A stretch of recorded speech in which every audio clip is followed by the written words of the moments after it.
சொன்னார் பட்டினத்தார். எத்தொழில் செய்தாலும் ஏதவத்தை பட்டாலும் முத்தர் மனம் மோனத்தே, இரு கைவீசி கதி விளையாடி வந்தாலும் தாதி மனம் நீர் கொடுத்தேன்னாரு. இந்த கிராமத்தில் பசங்க ஒரு 1/2 கிலோமீட்டருக்கும் குளம், ஊருக்கு குடிக்க தண்ணி எடுத்துன்னு வரணும். ஒரு குடம் எடுத்துன்னு வர முடியாது. அதனால் என்ன பண்ணோம், 4 குடம் எடுத்துமே குடத்து மேலே குடம் அடிக்கணும், இடுப்பில் ஒன்று எடுத்துன்னு கையில் ஒன்று எடுத்துன்னு நல்லா ஜாலியாக பேசின்னு வரோதுங்க. விழாது.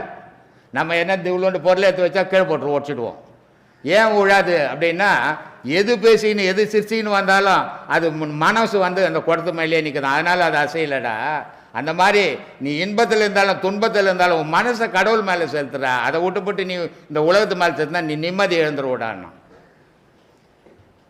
அதனால் துறவரமா இல்லறமான்றது இல்லை, எங்கே இருந்தாலும் அந்த பற்று இருக்கிறவனுக்கு தான். துறவரத்தில் பொண்டாட்டி கல்யாணமே பண்ணிக்கலாம் மட்டும் கடவுள் மேலே பற்று வந்துடுமா?